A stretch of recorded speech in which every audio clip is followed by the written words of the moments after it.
Swing trading strategy के आज के वीडियो में हम अपने स्ट्रैटेजी के हिसाब से हम पहले देखेंगे कि एनवायरनमेंट फर्स्ट, सेक्टर और इंडस्ट्री नेक्स्ट और स्टॉक लास्ट।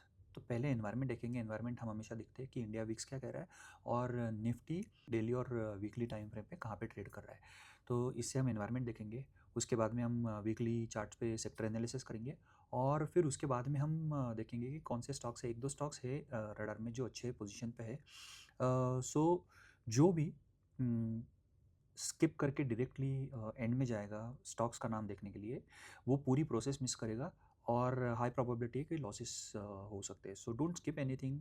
बहुत बड़ा लंबा वीडियो नहीं है, but I I want you to go through the process. Right. So ये फर्स्ट चार्ट आप देख रहे हो वो है इंडिया विक्स का। इंडिया विक्स काफ़ी ऊपर गया था, 29 के आसपास गया था। फिर उसके बाद में 18 के नीचे भी आया था और अभी ट्रेड कर रहा है 20 पे। जनरली इंडिया विक्स को मैं हमेशा देखता हूँ कि अगर 18 के नीचे है, 18 टू 15 के बीच में है, तो जनरली वो टॉप बनाता है और फिर मार्केट अच्छे जगह पे ट्रेड करने के लिए रेडी होता है, एनवायरनमेंट रेडी हो जाता है लो वॉलेटिलिटी के लिए। लेकिन जब 18 के ऊपर है, 20 के ऊपर है, तो it's a high volatile environment. High volatility का मतलब क्या है कि हमेशा नेगेटिव नहीं होता है, लेकिन कोई ऐसे स्टॉक्स जो अच्छी जगह पे है और पॉसिबल ट्रेड्स बन रहे, उसमें लॉसेस होने के चांसेस ज़्यादा होते हैं। क्यों? क्योंकि स्टॉक्स फ्लक्चुएट बहुत ज़्यादा करते हैं, ऊपर नीचे बहुत ज़्यादा करते हैं, उसमें वॉलेटिलिटी बढ़ जाती है। तो ऐसे एनवायरनमेंट में ट्रेडिंग अवॉइड करनी चाहिए। तो ये फर्स्ट चीज़ हो गई। फिर हम देखेंगे कि निफ्टी क्या कर रहा है। अब निफ्टी, ये वीकली चार्ट है। निफ्टी अगर देखेंगे तो निफ्टी वीकली चार्ट्स पे 24 ईएमए के नीचे ट्रेड कर रहा है। That's actually not a good environment for swing trade. लेकिन हम अगर डेली टाइम फ्रेम पे देखेंगे तो डेली टाइम फ्रेम पे निफ्टी अगर 20 ईएमए के ऊपर ट्रेड कर रहा है या फिर 20 और 50 ईएमए के ऊपर ट्रेड कर रहा है, तो that is called as a safe environment for swing trading. लेकिन मैं हमेशा आई वुड प्रीफर कि मैं ऐसे एनवायरनमेंट में ट्रेड नहीं करता हूँ या फिर बहुत कम पोजीशन के साथ ट्रेड करता हूँ जब निफ्टी 108 ईएमए के नीचे है, लेकिन swing trade environment trades available करके दे रहा है। सो अभी तो मैं अगर कोई पोजीशन लूँ तो भी मैं हाफ पोजीशन साइज़ के साथ लूँगा, ट्रेड लूँगा तो मेरी पोजीशन मैनेज रहती है वैसे। सो this is Nifty is telling कि अभी स्विंग ट्रेड एनवायरनमेंट रिस्की है। अगर टेस्ट भी करना है तो कम पोजीशन के साथ करो, साइज़ कम ले लो तो लॉसेस कम होंगे। So this is Nifty. Then उसके बाद में अगर देखेंगे तो ये है कैपिटल मार्केट्स। कैपिटल मार्केट्स का मैंने चार्ट पे लेवल्स बता के रखे थे, वो लेवल्स क्रॉस करके ऊपर ट्रेड कर रहा है। It's very strong. अगर देखना है तो इसमें से कोई ट्रेड डेफिनेटली देख सकते हो मिलता है क्या। ये मेटल का चार्ट है, मेटल ऑल्सो लुकिंग स्ट्रांग। वो बताया था कि metal was bouncing from 24 EMA on weekly. Very significance है, मेरा एक डिटेल वीडियो भी है, वो भी देख सकते हो। But it reacted from that zone very nicely. उसके बाद में है defence. Defence is also strong, थोड़ा सा मोमेंटम का ज़रूरत है, but it you can take the trade from this sector. Nifty energy consolidation बहुत अच्छा किया है। At this time I think कि वो ब्रेक करके ऊपर जाए, थोड़ा सा मोमेंटम ज़रूरी है, but I think that will come जैसे चार्ट पे मूवमेंट दिख रहा है। उसके बाद में है कमोडिटी। कमोडिटी मेटल जैसा बिहेव कर रहा है, बट स्ट्रांग है। आई थिंक थोड़े से मोमेंटम में अच्छे स्टॉक्स मिलने चालू हो जाएंगे। निफ्टी हाउसिंग, ये एक this are all new indices listed on NSE. तो ये इंडाइसेस में लेवल दिया था मैंने, उससे काफ़ी अच्छा रिएक्ट करके क्रॉस करके ऊपर गया है। It's trading also about 24 EMA on weekly. Improving वाले लिस्ट में रख सकते हैं। This is Nifty PSE index. So ये भी एक रेंज में ट्रेड कर रहा है, इसको भी इंप्रूवमेंट वाले लिस्ट में डाल सकते हैं। वी नीड आउट परफॉर्मेंस के साथ एक मोमेंटम की भी ज़रूरत है इसमें। निफ्टी, ये मैक्रो कैप 250 का इंडेक्स ऐसे टोटली अवॉइड करना चाहिए। You can C on chart कुछ भी नहीं है। एस एम ई इमर्जिंग करके एक इंडेक्स है निफ्टी पे, वो भी इट्स वीक, सो इसको भी अवॉइड करना चाहिए। Realty, we saw it is just bounce from the bottom, लेकिन ये कंफर्मेशन अप ट्रेंड नहीं है। We should avoid, I will personally avoid this. कम केमिकल्स में होल्ड कर रहा है, it's a second week, it's holding up well. तो let's see how it give you the next couple of week में, देखते हैं मूवमेंट क्या आता है। हेल्थ केयर में देखेंगे तो हेल्थ केयर काफ़ी नीचे है and it's weak also. Private bank again bottom से अच्छा बाउंस किया है, बट होल्ड कर रहा है। Let's see how how it shows up the strength, लेकिन अभी के लिए अवॉइड करना ज़रूरी है। Pharma I will definitely avoid, it's trading below 24 EMA, no momentum, ऊपर सस्टेन नहीं किया है। इन ये इंफ्रास्ट्रक्चर एंड लॉजिस्टिक इंडाइसेस है, ये नीचे से ऊपर काफ़ी अच्छा आया है। I think holding up also well, एक अच्छे मोमेंटम के साथ ऊपर जा सकता है। अभी के लिए इसको अवॉइड करना है। Media totally avoid, I will not give it a shot. इसमें एक दो कंपनी है, एक पर्टिकुलरली कंपनी है prime focus, have done amazingly well, but overall indices trading के लिए ठीक नहीं है। Consumer durables, yes it's trading just above 24 EMA और एक लेवल पे भी ट्रेड कर रहा है, बट ओवरऑल वीक है, तो I will not think of taking any trades into this. इसके बाद में services totally avoid, financial services का एक 20 और 50 का इंडेक्स है, I will avoid this. You can see this on the chart की कुछ भी नहीं है उसमें। Bank Nifty, all this banks, financial companies बहुत वीक परफॉर्म कर रही है। सो लेट्स सी कि ओवरऑल उस सेगमेंट में क्या आता है, बट अभी के लिए उसको अवॉइड करना चाहिए।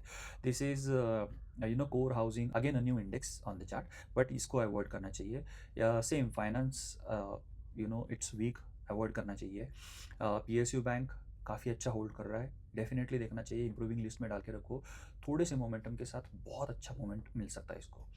Railway, PSU, no strength. Infra out performing है, बट मोमेंटम आना ज़रूरी है।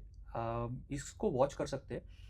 थोड़े से मोमेंटम के साथ अगर ये वीकली 24 EMA के ऊपर ट्रेड करता है, तो आई थिंक ये बहुत अच्छा मोमेंट ऊपर की तरफ दे सकता है। Let's see how it unfolds. Dividend opportunity मैं पर्सनली अवॉइड करता हूँ, but even in this out performing है, बट अवॉइड करना चाहिए। This is mid cap select index, काफ़ी अच्छा ट्रेड कर रहा है। ओवरऑल ये दिख रहा है कि मिड कैप और लार्ज कैप में दोनों में बाइंग आ रही है। अभी स्मॉल कैप और माइक्रो कैप को लोग अवॉइड कर रहे हैं। लोग in the sense I am talking about guys who can push the stock up. Those are FII, DII, banks, institutions, any one of those. This is India Manufacturing Index. इसको ध्यान रखो, ये आउट परफॉर्म कर रहा है, but थोड़े से momentum थोड़ा आना ज़रूरी है। वीकली चार्ट्स पे होल्ड भी करना ज़रूरी है।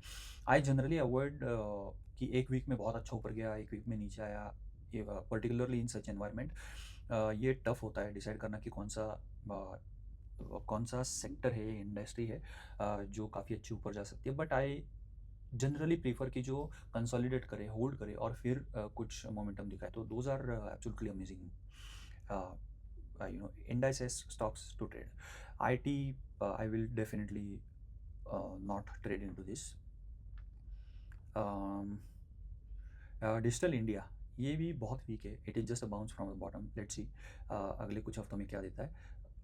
Again financial services x bank index, same finance जैसा ही बिहेव कर रहा है, सेम फाइनेंस जैसा ही बिहेव कर रहा है। Then this is India tourism, इसमें एक ITDC करके, I am not sure, something like that, but उसके जैसा एक स्टॉक था, काफ़ी अच्छा मोमेंटम आया उसमें, काफ़ी अच्छा बॉटम से काफ़ी अच्छा बाउंस किया है। आई थिंक वो नाम कंफर्म करता हूँ, but apart from that stock overall index अगर देखोगे तो it's not working well, so I will not give it a shot.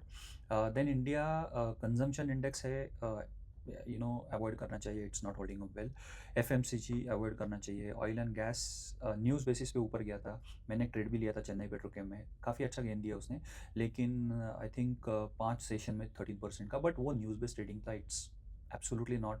अब चार्ट देखो, इट्स नॉट टेलिंग यू कि ये चार्ट पूरा सेक्टर ऊपर जा सकता है, it's not in that way. MNC है, डेफिनेटली एक अच्छी रेंज कवर की है बॉटम से, trading about 24 EMA also on weekly. एक दो हफ्ते में देखते हैं आगे क्या होता है, बट अभी के लिए उसको मोमेंटम ज़रूरी है। ये है इंडियन इंटरनेट इंडेक्स, बहुत वीक है, आई विल अवॉइड। और फिर transportation and logistic index, again bottom से काफ़ी अच्छा बाउंस आया है, बट इट इज़ बाउंस, अगर इसको ऊपर जाना है तो यहाँ पे होल्ड करके सस्टेन करके ऊपर की मूवमेंट दिखानी ज़रूरी है, अदरवाइज इसमें कोई वो नहीं रहेगा। ऑटो में काफ़ी अच्छा बाउंस आया है, काफ़ी अच्छी रेंज भी कवर की है, and it's like holding up with in that space की, जहाँ पे मैंने एक लेवल मार्क की थी उसके ऊपर ट्रेड करने का, होल्ड करने का कोशिश कर रहा है। एज ऑफ नाउ मैं इसको अवॉइड करूँगा। लेकिन इसमें से कुछ इंडस्ट्रीज़ है जैसे ऑटो एंसिलरीज़, ऑटो कंपोनेंट, ये इंडस्ट्रीज़ है जिसमें मोमेंटम दिख रहा है। सो वो इंडस्ट्री वाला पार्ट हो गया, we will look into that. तो ये हो गया। फिर Nifty mobility index, same I will avoid, कुछ भी नहीं दिख रहा है इसमें। This is a Y C की कौन निफ्टी क्या कर रहा है, एनवायरनमेंट क्या कर रहा है, एनवायरनमेंट फर्स्ट, सेक्टर और industry next, and then stock.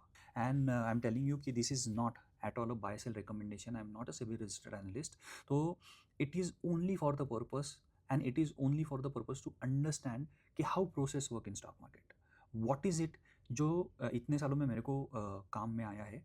Again I am repeating that कि environment first, stock sector next, sector and industry next, and then stock last. तो अब हम चलेंगे स्टॉक पे। तो स्टॉक्स का एनालिसिस करने से पहले ये देखते हैं कि मैं स्टॉक्स कैसे निकालता हूँ। मैं जाता हूँ stockhealth.in पे।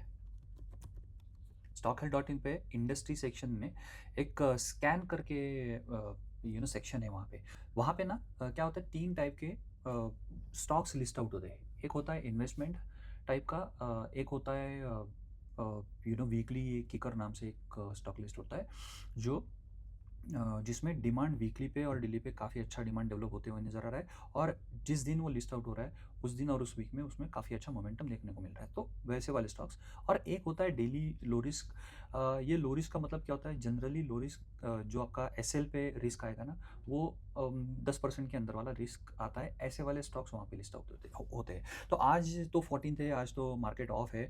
देखते हैं कल कौन सा स्टॉक्स आया था। यहाँ पे कल JSW एनर्जी आया था। अभी हमने यहाँ पे क्या देखा, एक यहाँ पे फीचर भी है कि डेवलपमेंट में है। इसके चार्ट्स जो है अभी फुल्ली डेवलप चार्ट्स पॉपुलेट नहीं हो रहे। लेकिन अब जैसे ही इस पर क्लिक करोगे तो राइट साइड में उस इंडस्ट्री का चार्ट आता है।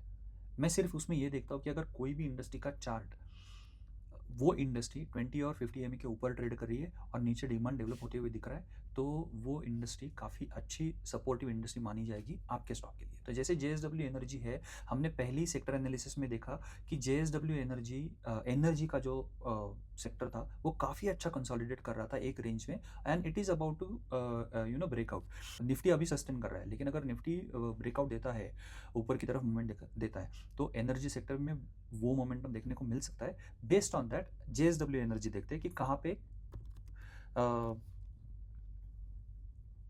ये कहाँ पे प्लेस्ड है, इसको लो रिस्क एंट्री माना जाएगा कि नहीं माना जाएगा, और मैं उसको कैसे देखूंगा।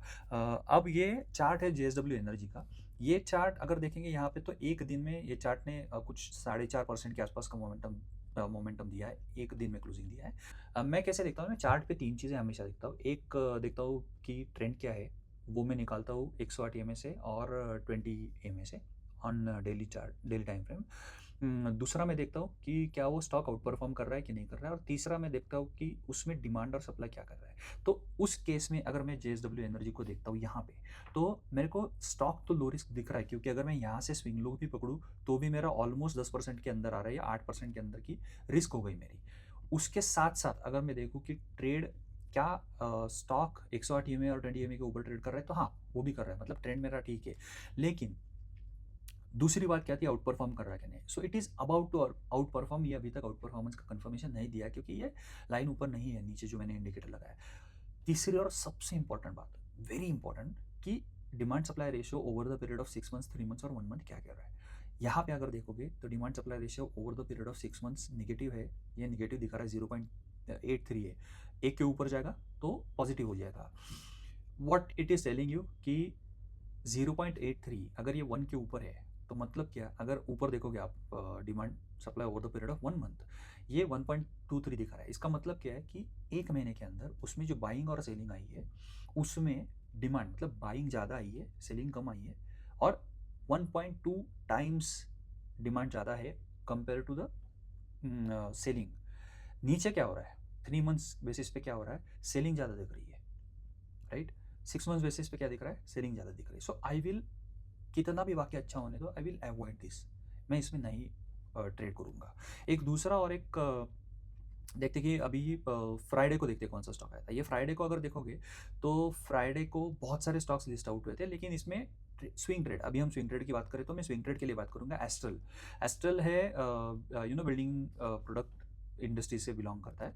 तो अगर इसमें देखेंगे एस्ट्रल, अब एस्ट्रल अगर देखोगे काफ़ी अच्छा प्लेस्ड है on daily and even on weekly.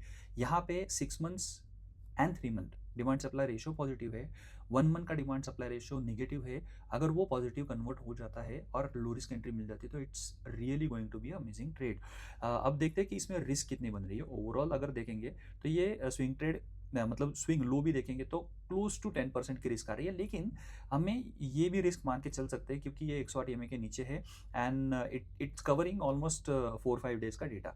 तो यहाँ पे ये अगर रिस्क मान के चलते सो 7% का रिस्क है। Stock is out performing, demand supply over the period of 3 months and 6 months is good, 1 month के कन्फर्मेशन आना बाकी है। और वीकली सबसे इंपॉर्टेंट अगर देखोगे तो वीकली चार्ट अगर देखोगे तो काफ़ी अच्छे जगह पे ट्रेड कर रहा है in terms of risk, in terms of momentum जहाँ से आना चाहिए वहाँ पे ये काफ़ी अच्छा प्लेस्ड है। तो ये ट्रेड काफ़ी अच्छा साबित हो सकता है। There is no guarantee in stock market कि हम ये ले और यहाँ से ऊपर जाए, यहाँ से नीचे जाए, कोई ये प्रेडिक्ट नहीं कर सकता है। In stock market again we have only 3 things: entry, exit and position sizing. एक बार ये 3 चीज़ें हो जाती है तो इसके बाद में हमारे हाथ में कुछ भी नहीं है। Make sure you work on these 3 things at the highest possible precision. I hope ये वीडियो आपको अच्छा लगा हो। Join my Telegram channel to get more insights. Thank you, bye bye.